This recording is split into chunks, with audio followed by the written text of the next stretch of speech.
할렐루야.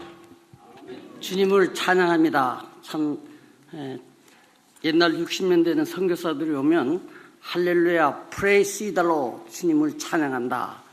이게 참 좋은 말입니다. 오늘 우리가 주제가 마지막 시대의 일꾼의 역할에 대해서 우리가 여러 형님을 통해서 들었는데, 베드로전서 4장에 보면 만물이 가까워 왔으니 너희는 근신하여 깨어 기도하고 또 무엇보다도 서로 사랑을 하고 봉사하라 말씀하셨습니다. 마지막 때 주님의 재림은 우리가 기다리는 때입니다. 성도들이 밝히 우리가 알아야 될 것은 세계의 종말이라는 것은 우리가 살고 있는 모든 사람에게 가장 관심사며 믿는 자들에게는 가장 즐거운 날입니다. 믿지 않은 사람들도 지금은 말세라 그러고 인구 폭발, 식량 위기, 공해, 자연 고갈, 핵전쟁, 지진, 도덕적 타락 이런 걸 보고 사람들은 말세라고 하고 있습니다. 실로 주님의 재림은 인류 사상의 최대의 관심사며 최대의 사건이 될 것입니다. 우리 믿는 자에게는 기쁨과 환희 순간이 되고 불신자에게는 심한 비애와 최대의 공포의 순간이 되며 영원한 심판이 그들에게 있기 때문에 이는 우리가 근신해서 그들에게 일깨워줘야 할 책임이 있는 것입니다. 때와 시기는 우리가 잘 모르지만은 성경에 예언한 것을 보면 그 진조와 자연계에 나타난 형상을 보면 주님이 임박한 것을 우리가 알 수 있습니다. 그래서 믿는 사람은 이제 환난과 얼음이 닥쳐서 지구의 종말이 온다는 데서 두려울 것이 아니라 아멘 주 예수여 속히 오소서 하는 마음으로 살아가는 것입니다. 재림에 대한 신앙이 약해질수록 우리 생활은 점점 세속화되고 주님을 떠나 믿음이 식어가고 시험에 들어 세상에 물들게 되는 것입니다. 재림은 우리의 믿음의 핵심이며 산 소망이 되는 것입니다. 그래서 우리가 마지막 시대에 우리 일꾼들이 어떤 일을 해야 되는가 이걸 제가 생각하면서 여러 가지를 생각해 봤습니다. 그런데 제목을 줘서 그 제목에 맞춰서 좀 생각을 해 봤는데 여러 가지가 생각났습니다. 먼저 우리가 돌아봐야 할 하나님 집 하니까 우리 가정이 생각났습니다. 돌아볼 가정. 우리가 가정 생활이 원만하지 않으면 우리 주님이 일을 할 수 있는 자격도 상실됩니다. 그런데 실질적으로 우리 일꾼들이 가정이 과연 화목하고 화해하고 또 원만한 가정이 다 가지고 있느냐? 우리 교회도 이래 보면 가정이 자녀가 안 믿는다든가 또 믿다가 직장을 하니까 딴 데 가서 교파에 나간다든가 또 부부가 의의가 좋지 않아서 별거를 하는가 이런 사람이 종종 있습니다. 그래서 찰스 스웨들이라는 사람은 현대 가정의 특징을 몇 가지로 분리해가지고 얘기한 것을 봤습니다. 이유 없는 이혼 급증, 4사람 중에 한 쌍은 우리나라도 이혼을 합니다. 자녀 수의 감소, 성폭력의 증대, 부모를 멸시하는 시대. 이 참 부모를 옛날같이 존경하지 않고 권위를 무시하고 이런 세대에 살고 있습니다. 특히 재물이 많은 재벌들은 소송을 하고 서로 고소 고발하는 걸 봤습니다. 요새 속된 말로 재물이 많으면 자녀들에게 맞아 죽고 또 반만 주면 쫄려 죽고 다 주면 굶어 죽는다는 그런 얘기도 있습니다. 자녀들이 왜 그러냐? 이 세대가 개인주의고 물질주의가 스며들기 때문에 그렇습니다. 또 결혼식의 의미가 퇴쳐되고 있습니다. 요새 결혼식 주례도 없이 하는 데를 내가 많이 가봤어요. 또 노래만 하고 아버지 엄마가 그냥 인사만 하고 밴드를 가지고 춤추는 그런 데도 봤어요. 또 믿는 사람도 주례를 안 하고 가족끼리 그냥 우리끼리 부모님이 한 말씀하고 하겠다 그래서 말렸습니다. 이거는 아니다. 그래도 한다는데 어떻게 합니까? 가는 금지법이 폐지됐습니다. 자녀 양육의 어려움이 증대됐습니다. 사교육이 엄청나요. 학원 하나 다니는데 30만 원, 70만 원 두 군데 되네요. 왜 그렇게 다니냐 이러니까 아파트에 딴 사람들이 그렇게 다니기 때문에 그렇게 다닌다. 100만 원 이상 들어갑니다. 비행 청소년이 급증하고 있습니다. 각종 성톡착화가 보편화가 되고 있습니다. 아까 얘기했지만 동성연애가 막 법으로 인정해달라고 하고 있습니다. 그렇기 때문에 이런 가정에서 우리가 자녀들을 돌보고 가정을 돌보기가 그렇게 쉽지 않습니다. 그래서 오늘 주제에 따라서 돌아봐야 할 가정과 돌아봐야 할 하나님 집이라는 것을 가지고 쭉 제가 나열을 했고, 그 다음에 우리 하나님을 섬기고 사역하는 여러분들은 말씀과 기도에 전무하는 전문가입니다.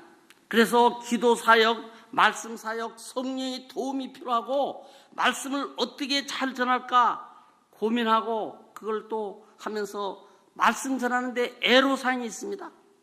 또 바람직한 목회사항이 어디냐 이런 것을 좀 뽑아보면서 제가 원고를 달래서 써냈습니다.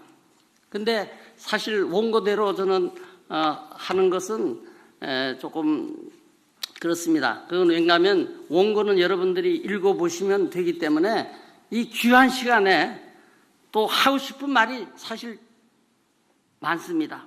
그래서 하나님께서 친히 세우신 단체는 두 개밖에 없습니다. 가정과 교회. 가정은 창조 사역의 완성이고 교회는 구원 사역의 완성입니다. 그러면서 가정 같은 교회, 교회 같은 가정을 우리가 추구하면서 그걸 위해서 사역을 해야 됩니다. 그래서 옛말에 과하만사성이라 했습니다. 가정이 화목하고 교회가 화평해야만이 교회가 튼튼히 서가고 성령의 위로가 있고 그래서 성도들이 불어난다고 사도행전 9장 32절에 말하고 있습니다.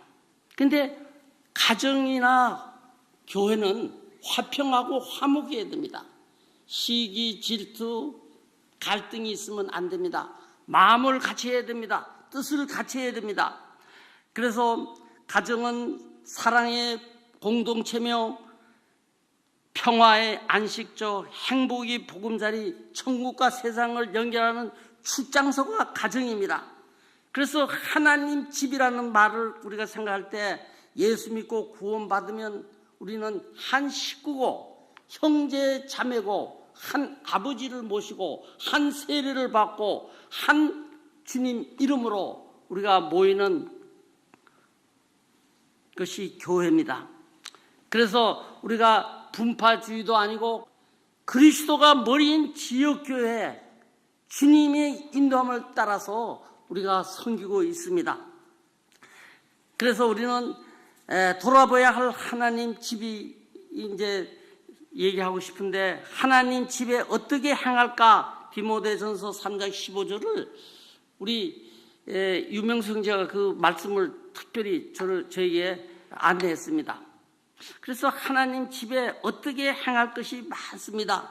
그래서 우리가 칭호를 좀 생각했어요. 그래서 하나님 일꾼, 그리스도의 일꾼, 교회의 일꾼, 복음의 일꾼, 하나님의 종, 청지기, 전도인 뭐 많이 있는데 여기 나열했습니다. 그러면 일꾼이 뭐냐?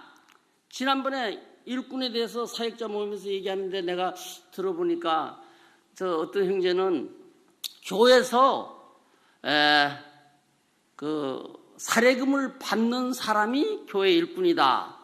또 한 사람은 뭐라 하는가 하면 딴 일 안 하고 교회 일만 하는 사람이 사역자다. 그런 얘기를 했어요. 그게 뭐 그 틀렸다 말하기 전에 내가 지난주에도 말했는데 사역병은 많지만 사역자는 많지만 전심으로 사역하는 사람은 많지 않습니다.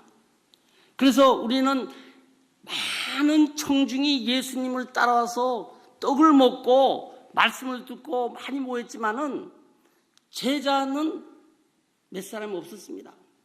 그래서 그 제자 주님이 어디 간지 난 따라가겠습니다 하니까 예수님이 그래 오너라 하지 않고 여우도 굴이 있고 인자는 머리 둘 것도 없다. 말하자면 집도 없고 절도 없는 너가 나를 따르면 그렇게 될 것이다는 말을 한 것입니다. 그러니 어떤 사람은 스승님 우리 부모님이 돌아가신데 나는 그 장사부터 하고 따르겠습니다 하니까 주님이 딱 얘기를 하기를 죽은 사람은 죽은 사람이 장사하고 너는 즉시 따라오라. 참말로 매정합니다. 그런데 여기 있는 여러분들은 참 대단하신 분입니다. 무섭습니다. 왜 그러냐면 부귀, 영화, 자식, 출세, 돈 그걸 다 제치고 주님 따라 십자가 지고 죽으러 가는 제자의 길을 갖고 있는 분이 여러분들입니다. 그게 교회 일꾼입니다. 그렇기 때문에 영적으로 보면 여러분은 엄청나게 귀하고 존귀하고 하나님이 사랑이 여러분들에 있습니다. 그러나 그것은 세상에 있는 복이 아니고 신령한 복입니다. 저는 60년대 선교사들하고 뭐 일하고 심부름하고 뭐 하고 나면 treasure in heaven 뭐 선물도 안 주고 뭐 주지도 않고 하늘나라의 보화가 쌓였다. 우리가 하는 일이 하늘나라의 보화, 보이지 않는 하나님을 위해서 일을 하니까 그 보화가 하늘에 쌓이는 것입니다. 그러나 십자가를 지는 길은 엄청 어렵습니다. 넘어집니다. 예수님도 십자가 지다가 엎어졌어요. 그 십자가에 넘어지는 사람들에게 우리는 다가가서 손을 내밀고 물이라도 한 그릇 줄 수 있는 그런 넓은 사랑이 우리에게 필요한 것입니다. 그래서 일꾼의 정의를 하면서 큰 목자 되시는 예수님 아래서 가르치는 일, 양육하는 일, 상처를 치유하는 일, 연함을 증진하는 일, 성도로 하여금 은사를 개발토록 돕는 일, 그 밖에 성도들이 믿음 안에서 영적으로 자라도록 하는 이 모든 일을 책임지고 있는 분이 바로 여러분이고 일꾼입니다. 그래서 우리는 제사장 역할을 하는데 제사장은 사다리를 쌓는 사람이라는 뜻입니다. 하나님께 직접 나갈 수 있고 또 다른 사람을 하나님께 인도할 수 있는 특권을 가진 것이 제사장이고 우리 일꾼들입니다. 그래서 우리 일들이 너무 많아요. 하나님 집에 주님 일을 하는데 일이 많습니다. 예배, 전도, 봉사, 신방, 상담, 행정, 재정, 애경사, 돌잔치, 뭐 출판 기념일, 또 뭐 선교지 파송일, 셀 수 없이 많습니다. 또 다른 모임과 관계를 위해서 이렇게 같이 모여주고 같이 함께 하는 거, 또 사회 관계, 이 모든 것이 하나님 교회를 세우고 또 성도를 온전케 하고 믿음을 성숙하게 하고 또 그 믿음대로 봉사하게 하는 것이 우리 일꾼 사역자들이 하는 일입니다. 그런데 그 일을 혼자 다 하면 너무 힘들고 지칩니다. 어떤 사람은 교회 청소도 다 하고 또 찬송가도 다 갖다 놓고 또 물도 갖다 놓고 이런 마이크도 갖다 놓고 그러니까 지칩니다. 그래서 교회 일은 분담을 해야 되고 업무를 분담해야 됩니다. 교회는 다양한 사회의 축소반입니다. 그 이상으로 다양한 공동체입니다. 다양한 개성과 경험을 또한 특수한 지식을 가진 사람이 모이는 곳이 교회입니다. 또 조직이나 행정면에서 고도화된 전문 경영인과 지식을 요구하는 그런 것이 교회입니다. 그래서 이것은 서로 분담을 해야 되는데, 업무 분담에 대해서 구약의 출애굽기 18장에 하고 사도행전 6장에 있는데 그 말씀을 제가 이렇게 나열해서 비교했습니다. 그런데 결국은 그 일을 여러분들이 아는데 사도행전 6장에 그 구호 사람이 모이니까 구호를 하는데 우선순위가 어디 되냐 해서 서로 다투었어요. 서로 분쟁이 있었어요. 그래서 그것을 정리를 하면서 업무 과다와 우선순위를 정해주고 지도자를 선출하고, 그래서 사도들은 기도와 말씀에 전무하는 일을 하기 때문에 그 후에 그 4절과 7절에 보면 그 후에 말씀이 흥황돼 가지고 교인 성도들 수가 늘어났다고 합니다. 그래서 마르다와 마리아의 경우도 보면 마르다가 언니 같아요. 예수님이 자기 집에 오기를 바랬어요. 그러니까 제자들하고도 들어왔어요. 그래서 밥을 해주려고 막 돈문 쓰자고 너무 바빴어요. 또 시간은 되고, 그래서 막 바쁘니까 마리아는 동생은 예수님 발 아래서 그냥 말씀만 듣고 있단 말이에요. 그래서 불평이 생겼어요. 그 다음에 근심이 생겼어요. 그래서 예수님에게 짜증스러운 게, 동생이 저기 있는데 나를 도우라 했어요. 그러니까 예수님이 꾸짖고, 많은 일을 하는 것도 좋지만은 마리아는 자기 좋은 일을 하니까 내비두라. 그래서 우리가 이 일을 다 할 수가 없어요.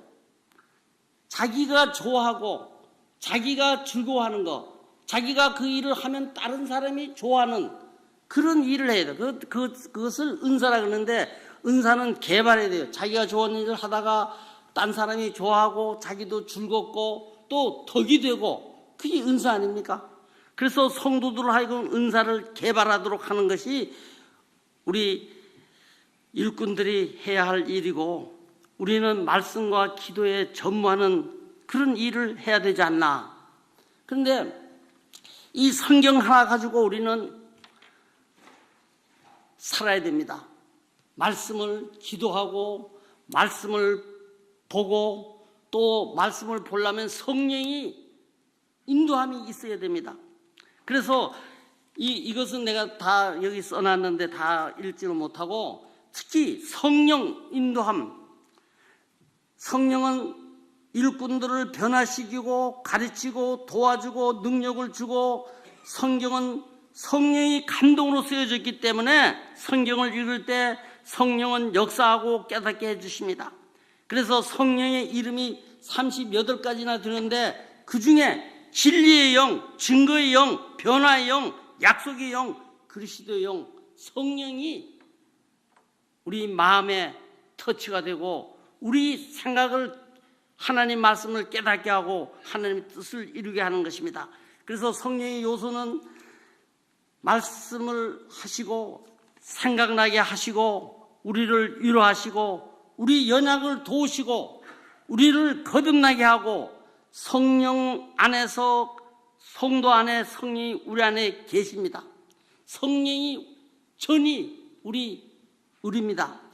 그래서 진리 가운데 인도하신 성령, 권능으로 우리를 채워주신 성령, 그래서 우리가 말씀할 때 권능으로 파워가 있는 것입니다. 성령이 임하면 권능을 받고 에르사렘과 산국까지 이르러 증인이 되고 다이아마트 같은 파워가 있는 것입니다.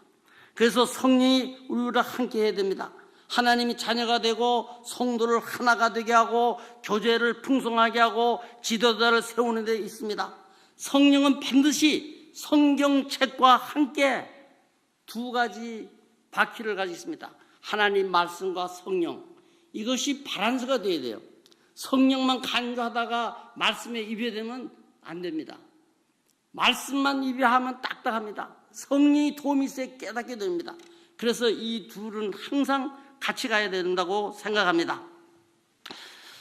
근데 사역을 어떻게 하면 잘할까? 여기 제가 생각을 좀 했는데, 먼저 소명을 받아야 돼요. 소명.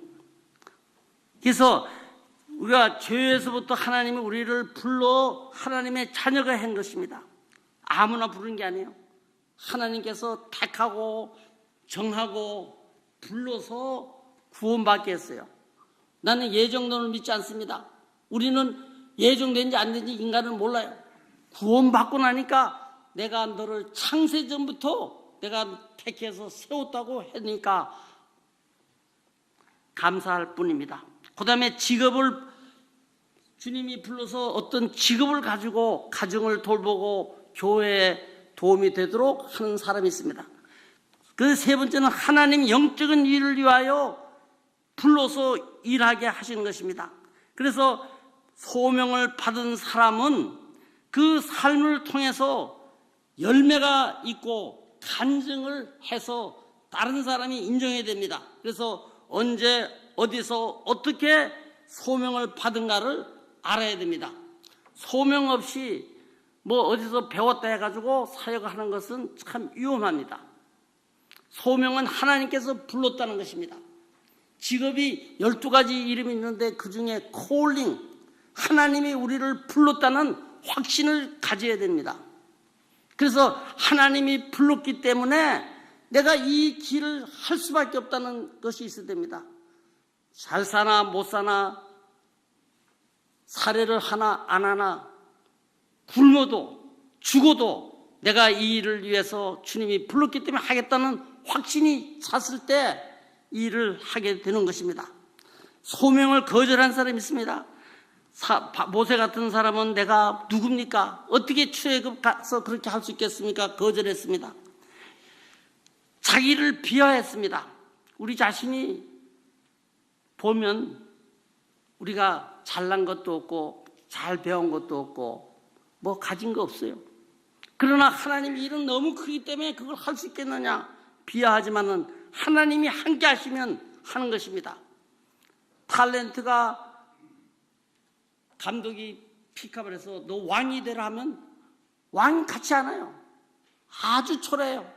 그러나 부르면 그 다음에 코디를 하고 시험을 만들고 말을 어떻게 하라고 해주고 걸음걸이는 어떻게 해주라고 옆에서 다 도와줘요. 하나님께서 우리와 함께 하시면, 하나님이 우리를 불렀다면 그 일을 사명을 할 수 있도록 해주는 것을 믿기 바랍니다. 내 생각과 다르다고 내가 싫어한다고 요나는 거절했습니다마는 하나님이 그에게 고래를 배 안에 들어가서 꼭 그 일을 하게끔 만듭니다. 하나님이 쓰시겠다면 쓰십니다. 하나님이 하겠다면 합니다. 그래서 우리는 하나님께 맡기고 가야 됩니다. 모세는 호멜산에서 가시덩굴에서 불렀습니다. 사무엘은 잠을 자고 있을 때 불렀습니다. 이사야는 성전에 예배 드릴 때 불렀고, 요한은 맘모스 귀양살이에서 불렀고, 바울은 다메섹 도상에서 꼬꾸러져서 그때 불렀습니다. 에레미야는 복중에서 어머니 배에서 나기 전에 벌써 불러서 선지자로 삼았습니다. 그렇기 때문에 우리 인생은 다 하나님의 손에 있습니다. 저도 말씀 전하는 사역자가 되는 것을 꿈에도 몰랐습니다. 그러나 주님이 이곳으로 인도한 것을 보면 정말 모든 것이 하나님의 섭리고 하나님이 불렀다는 확신으로 저는 살고 있습니다. 우리가 부른 것이 목적이 있습니다. 무슨 일을 주고 미션을 주기 위해서 했는데 그 일이 뭔가 그걸 찾아야 됩니다. 어떤 사람은 돈 버는 일, 어떤 사람은 뭐 사역하는 일, 어떤 사람은 뭐 하는 일, 선교하는 일, 다 하나님이 부른 그 부름에 응해가지고 가는 것입니다. 그래서 맡은 자에 구할 것은 충성이라 했습니다. 충성이란 것은 중앙에다가 마음의 중심에 말씀 원변의 일성, 말씀을 이루어가는 것, 성실해야 됩니다. 하나님께 내 가운데 성실해야 되고, 사람들과 교인관계에서 성실해야 되고, 내 자신이 성실해야만이 주님이 쓰십니다. 일꾼의 영적인 이의를 위해서 부름을 받았다는 우리는 소명과 사명이 있으면 열정과 목적의식이 있습니다. 그래서 자기가 하는 사역에 가장 소중하다고 생각합니다. 자기 일을 자랑스럽게 만족스럽게 생각합니다. 또 하는 일이 즐겁고 쉽습니다. 근데 여러분, 주님이 일을 하면서 그런 마음이 없을 때는 없습니까? 저는 인간적으로 실망할 때도 많고 마음 아플 때도 많고, 또 하나님 왜 나를 이렇게 합니까? 할 때도 있습니다. 그래서 여기도 얘기했습니다마는 우리가 맡은 일꾼, 교회 일꾼은 서빙 리더십이라고, 봉사하는, 섬기는 리더십이잖아요. 그래서 남을 섬기는 거예요. 여러분 교회는 어떤지 모르지만은 내가 처음에 주님의 부름을 받고 지역교회 가서 섬겨보니까 왜 모두 그렇게 어려운 사람들이 많습니까? 왜 그렇게 가난하고 왜 그렇게 여러 가지 미약한 사람 많아요? 사람은 자기보다 더 배우고 더 가진 사람에 관심이 있습니다. 권세 있는 사람에 관심이 있습니다. 그러나 교회는 내보다 못한 사람을 섬기고 그 사람을 높여주는 그 일이 쉬운 게 아닙니다. 그러기 위해서는 자기가 낮아져야 되고, 자기가 겸손해야 되고, 온유해야 되고, 또 닦는 그런 마음이 있어야 되는 것입니다. 이렇게 제가 이걸 다 하면, 그래서 우리가 이제 이걸 다 하다 보면 안 되고, 여기 없는 것을 제가 좀 말씀을 드리려고 합니다. 목회는 새 생명을 출산해서 양육하는 것입니다. 그래서 이것을 우리는 부모와 같이, 아버지와 같은 아버지 목회라고도 할 수 있는데, 고린도전서 4장 5절에 보면 그리스도 안에서 1만 스승이 있으되 아비는 많지 아니하니 그리스도 예수 안에서 복음으로서 내가 너희를 낳았느니라. 요새 전도가 어렵고 구원받는 역사가 아니라고 침례받는 사람이 없다고 합니다. 그러나 큰 교회는 수평이동을 많이 합니다. 지방에서도 오고 옆에서도 오고, 그 교회 가면 원스톱으로 뭐든지 된다 이렇게 생각하고, 결혼하기 위해서도 오고, 애경사 도움이 된다고 옵니다. 그러나 자기가 전도해가지고 구원을 얻게 해서 복음으로 낳는 그런 사람이 필요합니다. 그렇게 하려면 해산하는 고통이 있습니다. 너희 자녀들아, 너희 속에 그리스도의 형상을 이루기까지 다시 너희를 위하여 해산하는 수고를 하였노라. 갈라디아서 4장 19절. 여자가 해산하고 나면 기쁨이 있고 근심이 사라지고 보람이 있습니다. 그것이 요한복음 16장 21절에 있으면, 그의 부모 마음으로 성도를 돌봐야 됩니다. 오직 우리가 너희 가운데 유순한 자 같으나 유모가 자기 자녀를 기름같이 하였노라. 우리가 유모 같은 마음, 유모도 젖줄 때 미워서 툭툭 때리고 그러면 안 되죠. 정말 정성스럽게 줘야 그 아이가 잘 자랍니다. 그래서 내가 각 사람에게 아비가 자기 자녀에게 하듯 권면하고 위로하고 경계하노라. 우리가 존 스토트라는 사람이 아버지 설교라는 책을 썼습니다. 제가 그걸 유심히 봤는데 그 내용이 대강 이렇습니다. 아버지는 자녀 입장을 알아야 된다. Father's understanding. 아버지는 자녀의 입장을 알아야 된다. 아버지 생각만 하면 안 돼요.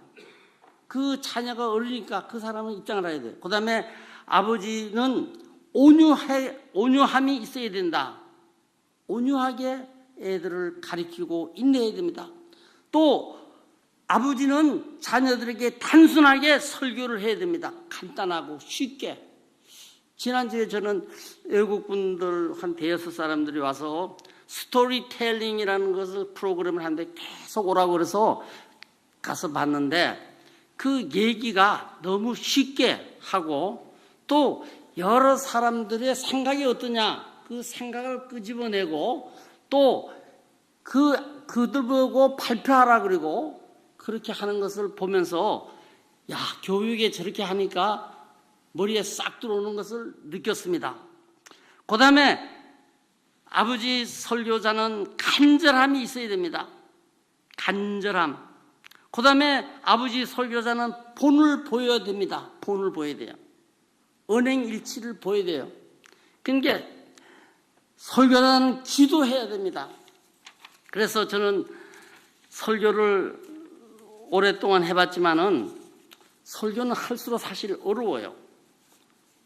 그리고 나는 고등학교 때부터 내가 설교를 했고 장팔리서부터 했고 그런데 통역도 했고 그런데 설교를 하고 나면 다 잘했다고 막 격려를 해요. 그러면 진짜 잘하는 줄 알고 목에 힘이 딱 들어가지고 잘하는 줄 알아요. 우리 교회도 청년들 좀 설교하라 그러면 격려를 해주잖아요. 그러면 정말 잘했다고 생각하고 교만하게 되는데 그걸 우리가 알아야 된다 이런 생각을 합니다. 그 다음에 여기에 써 있는 거 많이 있습니다. 설교를 잘하면 성경 본문을 많이 읽어라. 성경 666권 중에 1189장이 있는데 스폴저는 100번을 성경을 읽었다 그럽니다. 여러분 몇 번 읽었는지 모르겠습니다. 어떤 사람이 120번 성경 읽을 때서 내가 하도 보고 싶어서 가봤어요. 그래서 가가지고 책상에 성경이 있어서 그걸 어떻게 읽고 한 번 읽으면 작게 읽었습니까? 또 어떻게 그걸 압니까? 그렇게 물어보기도 했어요. 그것이 진짜인지 아닌지 나는 모릅니다만은 100번 읽기가 쉬운 게 아닙니다. 우리 교회 자매 몇 분들은 성경을 처음부터 대피를 해요. 이렇게 쫙 써가지고 한 번 읽은 거고 또 노인 80살 된 분이 성경을 2번 썼어. 그래서 그 책을 보고 내가 이건 우리 교회 가보로 좀 놔둬야 되겠다. 그러니까 그 필요 없다고 그러는데 그 정말 대단한 겁니다. 어떻게 하면 잘 전할까? 연구하고 기도해야 됩니다. 또 바른 언어를 구사해야 됩니다. 근데 언어를 구사하는데 3인칭으로 읽고 1인칭으로 만들어야 됩니다. 이 말씀이 나와 어떤 관계가 있느냐? 길이로 읽을 수 있고 깊이로 읽을 수 있습니다. 몇 장 몇 절 쭉쭉 읽을 게 아니라 깊이 기도하고 이 말씀이 과연 내게 어떤 가르침을 주고 이것이 오늘날 세상에 어떤 메시지를 주는가 그런 생각도 해야 됩니다. 그리고 온 인격으로 말해야 됩니다. 그래서 설교를 예수에 대해서만 하는 것이 아니라 예수의 삶을 내 몸을 통해서 보여줄 수 있는 그런 마음을 가져야 된다고 생각합니다. 또 성경만 달랑 들고 나오지 않고 메모리도 하고 이렇게 해가지고 나와서 하되 그걸 보고 하고 읽으면 안 되고 그냥 보지 않고 자기 말로 할 수 있어야 효과가 있습니다. 온 몸을 통해 해야 됩니다. 그래서 설교를 작성하려면 성경을 근거로 해서 읽어야 되고 현실의 해답을 주는 그런 것이 있어야 됩니다. 사람을 기뻐하기보다도 하나님을 기뻐하고 내 생각보다 하나님 생각을 넣어줘야 됩니다. 또한 진지하게 말해야 되고 강당 밖에서는 자신이 설교한 것을 실천하는 삶을 살아야 됩니다. 그래서 저수지에 물이 마르면 안 됩니다. 항상 물을 감아뒀다가 말씀에 사로잡혀서 어디를 가든 말씀을 할 수 있도록 준비가 되어야 됩니다. 그러기 위해서는 요새는 갑작스레 돌잔치에 오라 그럽니다. 가면 또 말씀을 전하고 기도하라 그럽니다. 또 어떤 데는 가면 뭐 출판 기념회 하는데 거기서 또 한 말씀 해달라 그러면 말씀이 나와야 되잖아요. 그래서 그런 준비를 하기 위해서는 내가 하나님께 나갈 때는 빈 마음으로 가서 내 잔이 넘치나이다 하는 말씀을 우리가 배워야 되겠습니다. 그 다음에 아직 있죠? 내가 저 3시까지 하면 되죠? 안 돼요? 그래서 요새는 말씀을 참 전하기 어려운 세대예요. 누가 뭐 말하면 너 내인데 설교하냐? 딱 얘기해요. 설교 듣기 싫어해요. 그 다음에 세상 이 교파에서는 30분 미만에 하는데 우리는 내가 한 40분 하기 때문에 1시간 해야 된대요.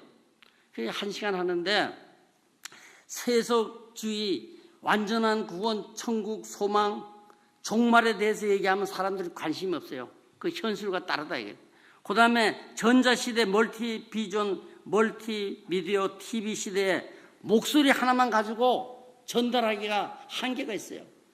여기는 참 강대상이 높아가지고 이렇게 보니까 좋은데 요새는 이 강대상도 없이 하는데요. 그래서 몸으로 댕기면서 이렇게 하는 거 그게 대세 아닙니까? 그래서 온몸으로 보여야 돼요. 그렇게 하려면 연구 많이 해야 됩니다. 또 상대주의 시대입니다. 절대 가치가 없어요. 너는 그렇게 생각하지만 나는 그렇게 생각 안 해. 이 나라에서는 이게 죄되지만 저 나라는 죄가 안 돼. 이 절대 진리가 없어. 그리고 권위가 무너졌어. 그 다음에 실용주의, 이기주의, 개인주의가 있습니다. 지금 마지막 세대의 산업화, 고도 성장, 경제 부흥, 경제 환경의 호전으로 말미암아 의식이 급변해서 영적 안위를 생각하면서 교회와는 점점 멀어가고 있습니다. 그래 문제점은 뭔가 하면 신앙이 안일할 밤 예배가 없어졌어요. 옛날에 밤 예배 주일날 꼭 했는데 없어졌어요. 신방이 이루어지지 않고 있어요. 왜? 자기 집에 오는 걸 싫어해요. 그 신방 왜 안 하냐 하지만 신방 또 하기가 어려워요. 전철 타고 저기 갔다 오면 하루가 걸려요. 또 신방 가는데 경제력으로 뭐 도움이 되려면 거기 갈 때 머리도 사가지고 가는데 교회가 능력하지 못하면 신방비가 없으니까 그 힘들어요. 또 그 신방 오는 사람은 오면 뭐 음료수하고 청소도 해야 되는데 귀찮아요. 그 다음에 수요일 집회에 보면 몇 사람 나오지 않아요. 솔직히 말해서. 그 나오는 사람들은 되게 그래서 그 다음에 생활의 쾌락, 연휴, 토요일날 휴무입니다. 보통 토요일날 안 놀아요. 그 일을 안 하니까 놀러 나가요. 놀러 나가. 그래서 놀러 나가다가 또 일요일날 안 나와요. 그래서 거기서 해요. 그래서 일요일날 이제 차 타고 가다가 일요일 토요일날 이제 가다가 그 교회 이제 어디 가서 예배를 드려야 되겠다 해가지고 예배를 보러 가니까 교통수행이 있어요. 그래서 교통수행이 뭐고 여기 예배당이 어디 있습니까? 교회가 어디 있습니까? 하니까 저기로 저쪽으로 가야 돼. 그래서 한참 가다 보니까 교회가 있어. 그 옆에. 왜 가까운데 안 가르쳐주고 그 멀리 갑니까? 그러니까 그 교통순경이 이 교인들은 나올 때 보면 행복하지 못하고 저 교회 교인들은 나올 때 막 아주 웃으면서 기분이 좋게 하고 행복하게 보여서 좋은 교회를 내가 안내했습니다. 근데 교회가 행복해야 되고 또 즐거워야 되고 잔치 분위기가 되어야 된다 생각합니다. 그 다음에 수평적 이동. 교회가 이제 수평적으로 이동하기 때문에 큰 교회는 자꾸 모여들고 적은 교회는 적어돼. 그래서 말세가 되면 큰 교회는 존재하고 중간 교회는 다 없어지고 골방에서 조그만 방에서 가정 집회만 있다 이런 얘기를 합니다. 그래서 이런 것을 우리가 좀 생각해야 되고 그 다음에 우리가 제가 또 준비한 거 하나만 좀 더 할 수 있으면 좋겠습니다. 여러분 설교 자료는 어디서 구합니까? 성경을 통해서 성경을 읽다가 영감이 오면 줄을 쫙 그어가지고 기록해야 되고 타인이 설교를 들을 때 좋은 자료가 있으면 메모해야 되고, 성경을 묵상할 때 혹은 기도할 때 좋은 생각이 떠오르거나 영감이 오면 노트에 기록을 해야 됩니다. 그 다음에 설교자는 많은 것을 읽어야 돼요. 책을 보고 시문을 보고 성경을 보고, 그 다음에 다른 사람 설교집도 참고하고, 교인들의 말을 두고 그 상태를 파악해야 되고, 시사 문제도 알아야 돼요. 여러분 신문 봅니까? 시사도 알아야 돼요. 그 다음에 종교 잡지 같은 걸 보고, 그 다음에 사물을 접하고 생활을 통해서 느낌과 감동을 받으면 거기다 써야 되면, 옛날에 D.L. 무디는 항상 여기다가 이런 주머니를 하나 만들어가지고 댕기다가 자기가 그 생활에서 느낀 것을 메모를 해가지고 거기다 집어넣어가지고 집에 와서 정리한다고 합니다. 생활에서 떠오르는 모든 감동 체험한 것을 메모하는 것 좋습니다. 그 다음에 우리가 주석 같은 것도 좀 있어야 되죠. 또 자료를 주제별로 내용별로 분리해놔야 돼요. 근데 설교를 한 20, 30년 하다 보니까 노트가 많아요. 그런데 그걸 찾을 데가 없어요. 그래서 그걸 주제별로 좀 해놓으면 좋은데 그걸 못하고 있습니다.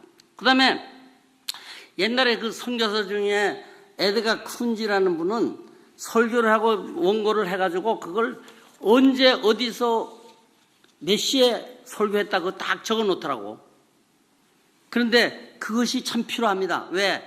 예화라든가 이런 것을 반복되지 않고 또 한 걸 모르게 또 하면 안 됩니다. 그래서 그런 걸 우리가 생각해 보면서 설교의 반응이 또 있습니다. 반응은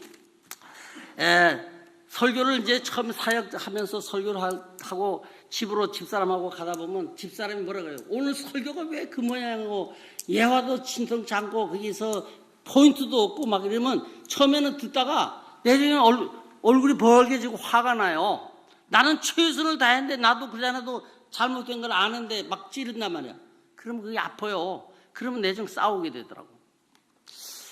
그런데 요즘은 조금 크니까 이제 딸려지는데 집사람이 이제 말 안 하고 오늘 다 좋았는데 그거는 좀 그랬어. 이랬다고. 또 조금 더 가니까 요새는 말도 안 하고 그냥 기도 좀 더 해야 되겠다고 그렇게 정도 해요. 근데 많이 설교를 듣고 나면 많이 배웠다. 재미있었다. 감정적으로. 또 많이 깨달았다. 감동이 됐다. 그러면 박수도 좀 있어야 되는데 우리 모임 박수하는 문화가 좀 아닌 것 같아요. 근데 딴 데는 무슨 강의를 하고 박수가 나요. 박수가 나면 기분이 더 나가지고 업돼가지고 좋은 생각이 막 뛰어나와. 근데 이 박수가 이 사람을 위해서 치는 게 아니라 하나님께 영광 드리는 박수, 건강 박수, 이게 참 좋습니다. 그래서 좀 그렇게 하고, 그 다음에 반응 보면 미소, 또 어떤 사람은 감동되면 눈물 흘리고 또 웃고, 또 어떤 사람은 아멘, 집중된 눈동자, 이런 게 참 필요한 것 같습니다. 그래서 우리 교회도 앞으로는 교회가 성장하려면 아멘 대장이 둘만 있으면 성장한답니다. 말씀하면 여기서 아멘 하고 여기도 아멘 하고 서로 아멘 하면 화답하면 교회는 여야가 없어요. 하나님 말씀에 아멘 화답하고 마음을 함께 할 때 그 교회가 생기가 나고 분위기가 좋아지는 것이요. 그리고 그렇게 하면 되고, 그 다음에 마지막으로 내가 하고 싶은 것은 설교 후에 체크를 해야 돼. 반성해야 돼. 첫째, 자신에 대한 평가를 할 수 있어야 됩니다. 성도의 반응을 또 볼 수 있어야 됩니다. 그 다음에 자기와 가까운 사람의 평가도 들어야 됩니다. 그래서 제일 평가해 주는 사람은 자기 주변에 있는 사람이 해주면 그 받아야 돼요. 미국에서 모임에 가보니까, 미국 모임에 가보니까, 수요일날 가보니까 말씀을 이렇게 돌아가면서 전하고 난 다음에 서로 평가를 하더라고. 자매들도 그걸 하더라고. 그래서 그 예화가 적절하지 않고 본문 선택이 좀 그랬고 뭐 이렇게 하고 오늘 나가서 그 옷 차림이 벌써 좀 다르고 마이크 이 조정하는 게 좀 다르고 이런 걸 평가를 해주더라고. 그러니까 그걸 받아 쓰고 배우더라고. 우리가 그 정도는 안 돼도 우리 자신을 테이프라도 들어보기도 하고, 또 비디오가 있으면 비디오도 들어보고, 또 노트가 있으면 노트도 잘 보관해가지고 검토해야 되고 보완 작업을 해야 됩니다. 이 설교를 했지만은 거기에 더 필요할 걸 적어주고, 그래가지고 우리가 설교한 대로 살도록 노력하고 실천해야 됩니다. 성도는 영리해가지고 설교하는 사역자가 어떻게 사는가 예의주시하고 있습니다. 그렇기 때문에 그리스도 안에 있는 사역자들이 참 어렵습니다. 그러나 말한 대로 실천하는 모습을 보여드리고 그런 삶을 설교한 대로 삶을 살도록 노력해가지고 우리가 우리 사역을 잘 할 수 있기를 간절히 바라면서 제가 큰 말씀을 준비한 대로 다는 못 전하지만은 이걸로 하면서 여러분들은 말씀과 기도에 전무하는 전문가입니다. 요새 전문가가 필요해요. 그런데 우리는 만인 재산이기 때문에 누구나 말씀을 전하다 보니까 그것도 좋지만은 우리는 프로입니다. 프로. 말씀과 기도에 전무하는 프로입니다.